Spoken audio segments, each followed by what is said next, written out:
بسم اللہ الرحمن الرحیم۔ السلام علیکم ورحمۃ اللہ وبرکاتہ۔ قرآن پاک پڑھتے ہوئے ہمیں قرآن پاک میں بڑے سارے اسلوب نظر آتے ہیں، اور میں یہ چاہتا ہوں کہ یہ سورت سنتے ہوئے آپ میرے ساتھ تھوڑا سا ساتھ دیں اور اپنی امیجینیشن کو یوز کریں۔ اور امیجینیشن میں آپ نے یہ سوچنا ہے کہ جیسے ہم کوئی مووی کا ٹریلر دیکھ رہے ہیں تو کس طرح سے کیمرہ پہلے ایک سین دکھاتا ہے، پھر دوسرے پہ شفٹ ہوتا ہے، اور ہمیں ایک تھرلر مووی کا ایک ٹریلر جس طرح کا ہوتا ہے اس طرح کا منظر کشی ہے۔ یہ صورت ہے 100 نمبر ہے، 100 نمبر ہے اس کا۔ صورت کا نام ہے عادیات۔ تو ہم اس کا ترجمہ پڑھتے ہیں۔ ان گھوڑوں کی قسم جو ہانپتے ہوئے دوڑتے ہیں۔ تو سب سے پہلا سین تو ہمارے اس ٹریلر میں یہ ہے کہ گھوڑے جو ہانپتے ہوئے بڑی تیز رفتار سے دوڑ رہے ہیں، ان کی سانس پھول رہی ہے۔ پھر سم مار کر پتھروں سے چنگاڑیاں نکالنے والوں کی۔ اب جو گھوڑا ہوتا ہے اس کے پاؤں کے نیچے سم لگے ہوتے ہیں جو کہ اس کو پتھر اور اس طرح کی چیزوں سے بچاتے ہیں۔ تو وہ جب پتھر پہ چلتا ہے تیز رفتاری سے تو اس کے ساتھ پتھروں پہ جو رگڑ پیدا ہوتی ہے اس کی وجہ سے چنگاڑیاں نکلتی ہیں۔ اب یہ سین پہلا سین تھا کہ گھوڑے کے بالکل فیس پہ تھا، کہ جس میں گھوڑا بالکل ہانپ رہا تھا، اس کی سانس پھول رہی تھی۔ دوسرا سین اس ٹریلر کا ہمارا چلا گیا کہ اس کے پاؤں کی طرف، کہ جب وہ چل رہا ہے زور زور سے پتھر پہ اپنے پاؤں مار رہا ہے تو چنگاڑیاں نکل رہی ہیں۔ اس سے آگے ہے پھر صبح کے وقت غارت کر دینے والوں کی۔ تو دیکھیں، جب گھوڑوں کا کچھ قافلہ کٹھے مل کے چلتے ہیں، کسی پہ حملہ آور ہونے کی کوشش کرتے ہیں، تو جو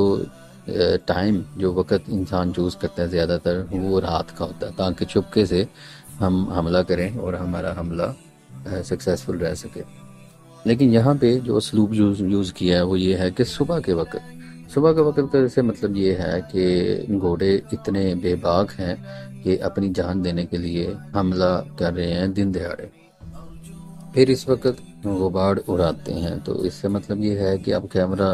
پیچھے کی طرف چلا گیا کہ گھوڑے دوڑتے ہوئے آ رہے ہیں اور اس کے پیچھے جو گرد و غبار اٹھ رہی ہے اس کی منظر کشی کی جا رہی ہے کہ چند گھوڑے ہیں جو کہ کانپتے ہوئے آ رہے ہیں، جن کی سانس پھول رہی ہے، اور دوسرے نمبر پہ ان کے پاؤں سے چنگاڑیاں بھی نکل رہی ہیں، اور وہ صبح صبح حملہ کر رہے ہیں۔ اتنے ڈیرنگ ہیں، اتنے جرت والے ہیں کہ ان کو کسی کا ڈر نہیں ہے، اپنی جان دینے کے لیے بالکل وہ تیار ہیں۔ اب یہ جب قافلہ آ رہا ہے تو اس کے بعد پیچھے جو غبار اٹھ رہی ہے اس کے بارے میں بھی منظر کشی کی جا رہی ہے کہ پیچھے غبار اٹھ رہی ہے، دھواں اٹھ رہا ہے ان کا۔ پھر اسی وقت دشمن کے لشکر میں گھس جاتے ہیں۔ تو آپ یہ دیکھیں کہ وہ سارا کا سارا جو ٹولہ آ رہا تھا اور وہ ایک دم سے دشمن کے ٹولے میں گھس گیا، لشکر میں گھس گیا، اور جا کے وہاں پہ لڑنا شروع کر دیا اور وہاں پہ تباہی مچانی شروع کر دی۔ اب یہ دیکھیں کہ یہ ساری منظر کشی ایسا نہیں لگ رہا کہ جیسے ایک تھرلر مووی ہو جس کے اندر کبھی کیمرہ گھوڑے کے منہ پہ جا رہا ہے، کبھی پاؤں پہ جا رہا ہے، کبھی بتایا جا رہا ہے کہ وہ دن کا ٹائم تھا اور پیچھے وہ اتنی تیزی سے دوڑتے ہوئے آ رہے ہیں کہ پیچھے گرد و غبار اٹھ رہی ہے اور ایک دم سے وہ لشکر میں گھس جاتے ہیں۔ تو اس کے بعد ٹریلر ختم۔ اس کے بعد اگلی آیت کے اندر اللہ تعالیٰ فرما رہے ہیں، بے شک انسان ضرور اپنے رب کا ناشکرا ہے اور بے شک وہ اس بات پہ ضرور گواہ ہے۔ تو اب دیکھیں، اتنی ساری تمہید باندھنے کے بعد تو ایک دم سے یہ بات کر دی تو انسان تھوڑا سوچتا ہے کہ یہ کیا ہوا، کہ ہم تو دیکھ رہے تھے کہ آگے کیا ہونا تھا، کہ اب آگے گھوڑوں نے کیا کیا۔ تو یہ اٹینشن ایک گریب کرنے کا ایک طریقہ ہے۔ جو عرب تھے وہ کہانی سننے میں، سنانے میں بڑا شوق رکھتے تھے، تو اسی اسلوب کو یوز کرتے ہوئے اللہ تعالیٰ نے یہ چیز ہمیں بتائی ہے کہ ان کی اٹینشن گریب کرنے کے لیے یہ ساری چیزیں بتائیں، اور بتانے کے بعد ہمیں ایک نہایت امپورٹنٹ بات جو اناؤنس کرنی تھی وہ بتائی۔ اس کے اندر تھوڑا ریلیشن شپ بھی ہے، کیونکہ ان لوگوں کو گھوڑوں سے بڑا پیار تھا، بڑی محبت تھی، اور اس کے اندر یہ بھی بتایا گیا ہے کہ گھوڑا انسان کا اتنا وفادار ہوتا ہے کہ وہ اپنی جان دینے تک کے لیے تیار ہو جاتا ہے، اور وہ نہیں دیکھتا کہ آگے جو نیزہ آ رہا ہے، کسی نے حملہ کرنا ہے، ظاہری بات ہے وہ بندے کو بھی مارے گا تو گھوڑے کو بھی مارے گا،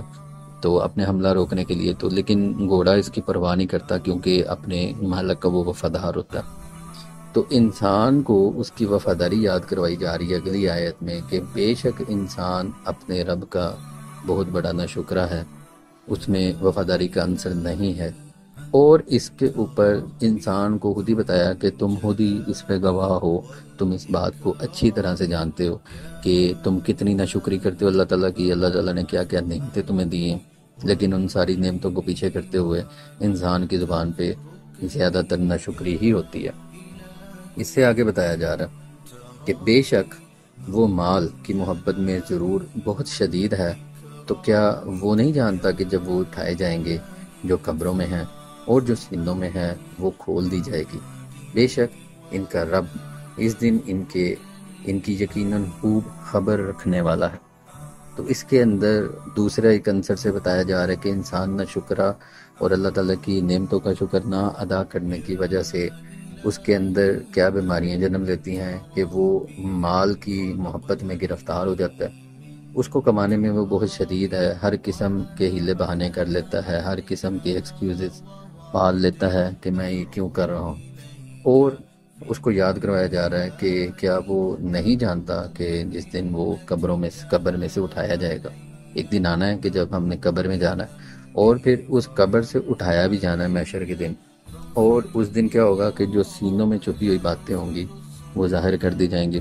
اور سینوں میں چھپی ہوئی باتوں سے ایک مراد یہ بھی ہے کہ ہم بڑا اوپر سے جتنا مرضی مسلمان بن کے دکھائیں، کسی کے لیے جتنا مرضی محبت کے گن گائیں، لیکن اندر سے اگر ہم کینہ رکھتے ہیں، لیکن اگر اندر سے ہمارے دل میں دنیا کی محبت ہے اور ہم کسی کے لیے اچھا نہیں چاہتے، لیکن اوپر سے ہم بڑے صوفی ہیں، اچھے مسلمان بنے ہوں، تو اللہ تعالیٰ کہہ رہے ہیں کہ جو سینوں میں چھپی ہوئی بات ہوگی وہ اس دن ظاہر کر دی جائے گی۔